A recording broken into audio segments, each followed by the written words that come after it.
Thank you very much for joining this week's talk on the Sedra that we read in the diaspora, the Sedra of Pinchas. Still in Israel this week, they are reading the next Sedra, which is the Sedra of Matos. But the following Shabbos, we're going to catch up because we will read the last two Sedras of the book of Bamidbar, Matos and Masei. And so at that point, we will catch up and thereafter we will be in sync, which is a better feeling.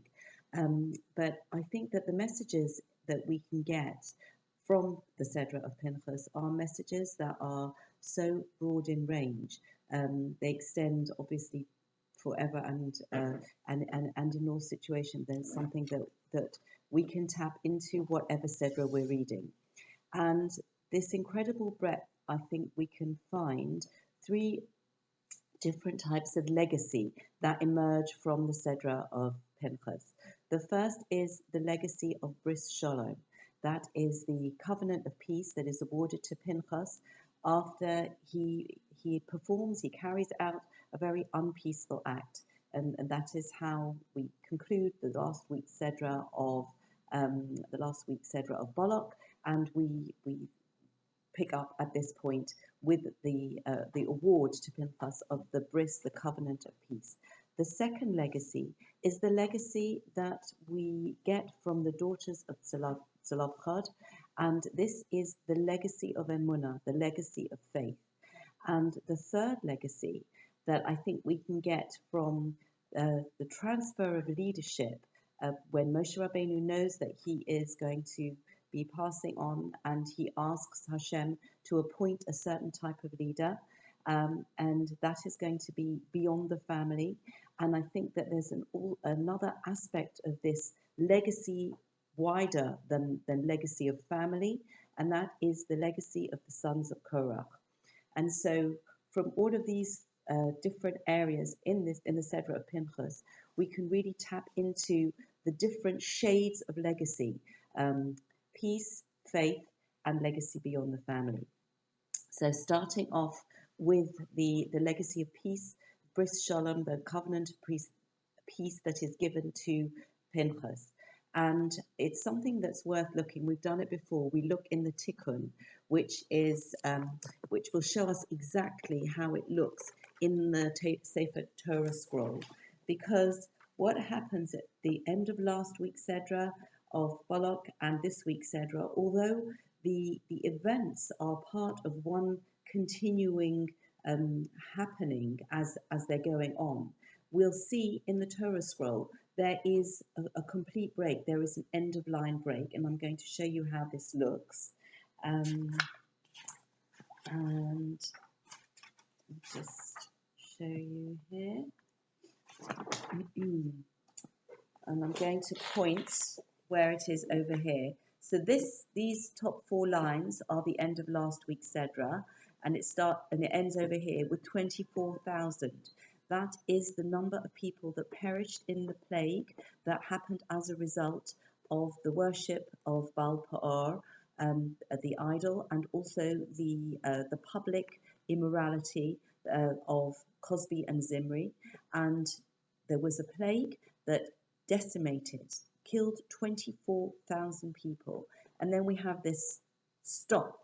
And then this week's Sedra starts over here. Yadaber Hashem el Moshe Lemar Pinchas ben Elazar ben Aaron HaKohen Heshiv es Chamosi.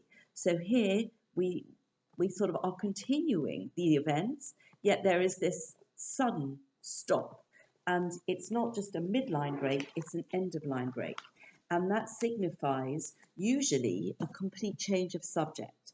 So I think that in the graphic layout of the Sefer Torah scroll, we are actually given an opportunity to process the enormity of what has just happened, process the enormity of the extent of the depravity of the people who are worshipping these idols, indulging in the immorality with the women, the Moabite women, and the result and Pinchas's act.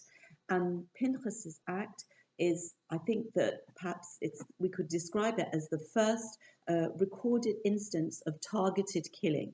And he takes one spear and he kills both protagonists, both of the people who are performing these acts of immorality, Cosby and Zimri. And at that point, the plague stops. And this is extrajudicial killing. This is something that has not been sanctioned by the court, by Moshe Rabbeinu, and this is a very dangerous precedent. However, it is at that point, in that case, it was the right thing to do. And we only are really informed of this after the event. And I think that this is something that we need to bear in mind with this very special legacy of the covenant of peace, that we are, the Torah is a peace encouraging every prayer, every all of our interactions between people are promoting, encouraging peace, are trying to ensure that relations between people are good, and we are all aware of the need to behave in a way that promotes peace. However, in the interest of peace, there will be, or there may be, certain situations that actually require, whether it's strength of position, whether it's an act that on the face of it is aggressive. Sometimes in order to keep the peace, you need to wage a war. And I think that we live this reality today in so many ways, in the land of Israel and beyond as well. How sometimes just lying down quietly and as it's called sometimes in other cultures, turning the other cheek, that actually does not promote peace. That takes us further from peace. And I think that this is part of the ambivalence of the fact that on the one hand, Pinchas's act, which is violent, which is extrajudicial, is clearly the right thing to do. Pinchas is rewarded. Pinchas stops a plague that was absolutely catastrophic in the death toll that it caused, and he really recognized how the moral standing of the whole people was in such jeopardy. Yet, on the other hand, it's not something that we can promote, that we can say on a regular basis, this is the way that we need to go. This is a very, very dangerous precedent, and the rabbis are certainly aware of it. And I think that we also get a very firm lesson from the fact that it is called a covenant of peace, because although we're acknowledging Pinchas's act was the correct one, we're saying, actually, you need to know that the general way, the preferred way, is the way of peace.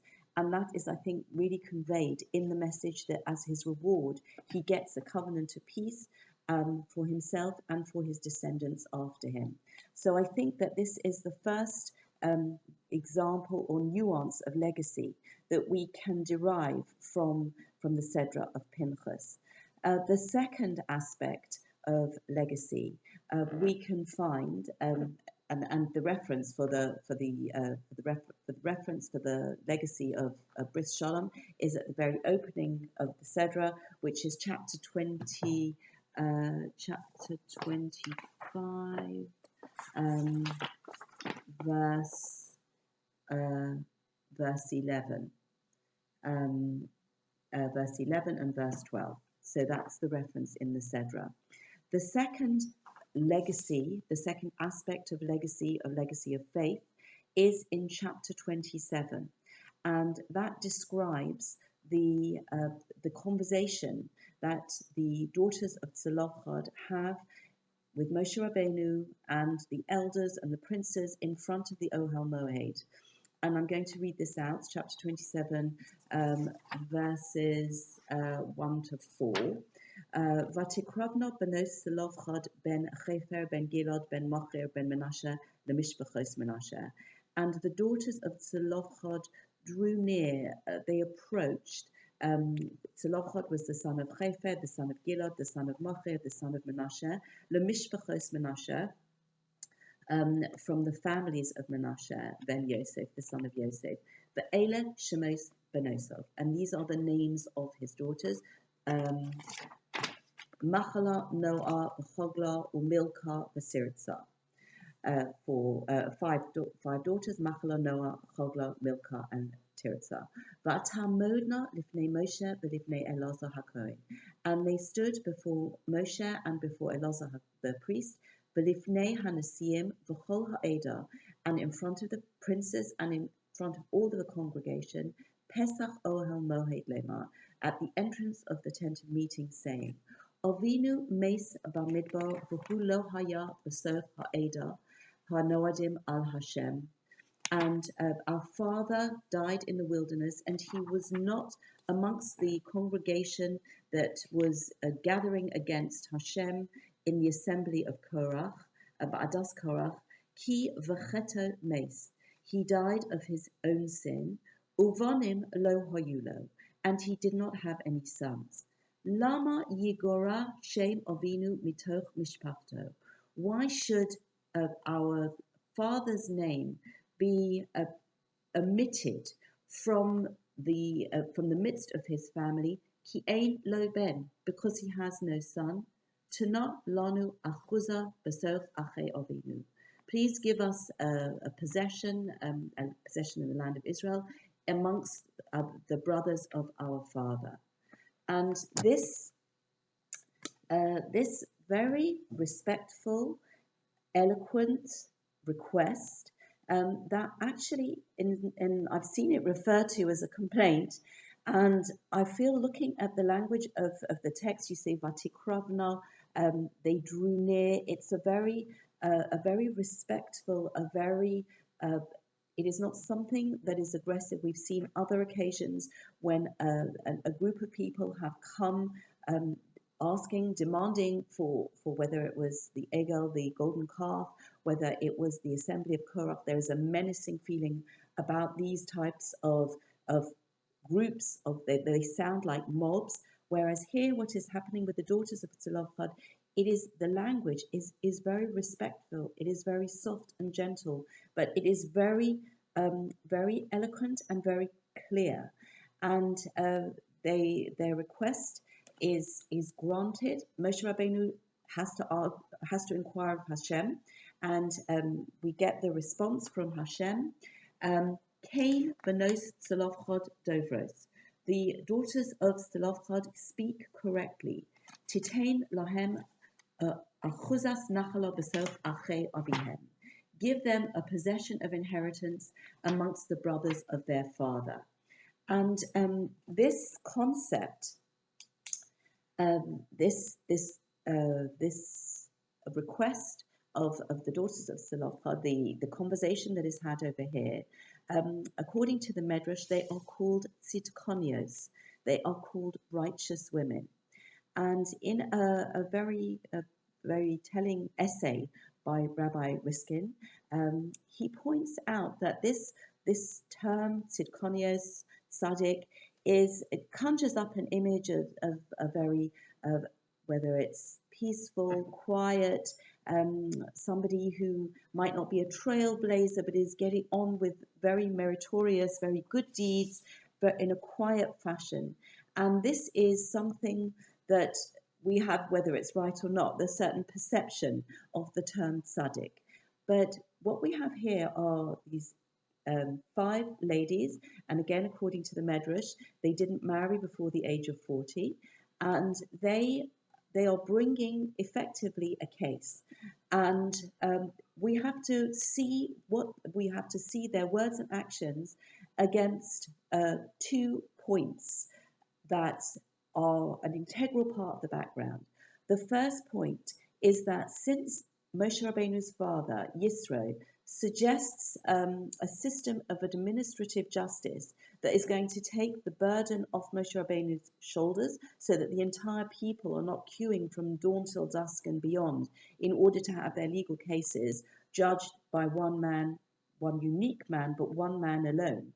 So he then sets up a system of stages of justice. We have captains of 50s, captains of 100s, captains of thousands, and so on. And so, in order to get to Moshe Rabbeinu, you need to go through all of these steps. And that takes tremendous perseverance, resources, energy, and probably what passed as currency at the time as well. I'm sure there would have been legal fees of some description payable in desert currency. So that's the first aspect that we have to appreciate, the tenacity that is involved over here. The second aspect is the demoralized state of the people at the time. These are people, a generation who have come out of the land of Egypt, and they are told they're not going into the land of Israel, and they are in the desert. The desert conditions are hot and inhospitable. After 2 days of extreme heat in the United Kingdom, we can see how everybody's physical and mental reserves are melting. And so, in over an extended period of time, with bad news, really, these people are in a very low state. They're probably doubting, perhaps even whether their children will will go into the land of Israel. It is a state of crisis, and in spite of these two things, the daughters of Zelophehad, who are named twice, they are named at this point, and they are named at the end of the book of Bamidbar as well. And this is a great honor, a great reward, that alone, to have their names mentioned in this way. And they are standing firm. They believe. And this belief, in the face of challenges that really would deplete the will and the enthusiasm of so many, would be so natural to just really give up, not push forward. But no, they are standing, they believe. What do they believe in? They believe in the God of Israel and the Torah of Israel, that a just solution will be found to this situation where a man dies and he has no male heir. And it took until relatively recently in the United Kingdom for the law of primogeniture, which was the law of the succession of the firstborn male. And that is something that has only changed relatively recently in the United Kingdom. In the land, in the Torah, this is something that is really recognized and acted upon in the Torah from the beginning of time. And so that is the context also that we need to bear in mind. But this concept of ascribing righteousness, tzidkonius, to such an event, that is something that is also referred to in Bereshis, when Avraham Avinu, when he's told in his approaching his 100th birthday, that he is going to have a child with his wife Sarah. And this is something that he said that Hashem ascribes to him as tzedakah, that his righteousness in believing this, when physically this is a very unusual, against all the odds, he still believes. This is a form of tzedakah. So for the medrash, for the rabbis to call the daughters of Zelophehad tzidkonias, this is a very appropriate title. And from them, we have this legacy of emunah. And the third legacy, the legacy beyond family, is the legacy of Moshe Rabbeinu's request of Hashem for the appointing of a leader who is going to be the best leader for the people. And we've commented on the fact that when two subjects, two parashiyos in the Torah are next to each other, there's often a connection. And this request of Moshe Rabbeinu comes in just following the daughters of Zelophehad and their request. And we'll pick up on Rashi's comments, and that is chapter 27, verse 16. Vayedaber Moshe el Hashem lemar, Yifkod Hashem Elohei Haruchos L'chol Basar. May Hashem, God of the spirits of all flesh, appoint a man, Ish al Ha'eda, a man over the the congregation. And Rashi says, Yivkod Hashem, may Hashem appoint, Kevan Sheshama Moshe She'amar Lo Hamakom. Since Moshe heard that HaKadosh Baruch Hu said to him, Tain Nachalas Tzolofchad Livnosov, give the inheritance of Tzolofchad to his daughters. Omar, he said, Moshe Rabbeinu said, Higia Shah, the time has come, She'esbat Tzorchai, that I should claim what I need, i.e., that I should think of my family. Sheyirshu Vonai Es Gedulosi, that my sons should inherit my high position. Omar lo HaKadosh Baruch Hu, the Holy One, blessed be He, said to him, Lo kach olsa b'machshava lefanai. This is not what has entered my mind. So Moshe Rabbeinu is asking really that just like the daughters of Zelophehad get the inheritance of their father, that so too his sons should inherit the position of leadership. And HaKadosh Baruch Hu says no. The person to lead you, the person who will fit the job description that you yourself, Moshe Rabbeinu, has just given, somebody who is going to go out before the people come in, who is going to be such a faithful and loyal shepherd, that person is Yehoshua ben Nun. So we see that the legacy of family, actually, the concept of legacy when it comes to leadership is something that goes beyond family. And I think that is a very important message. And we also see it in when we see in chapter 26, verse 11, we are told that the sons of Korach did not die.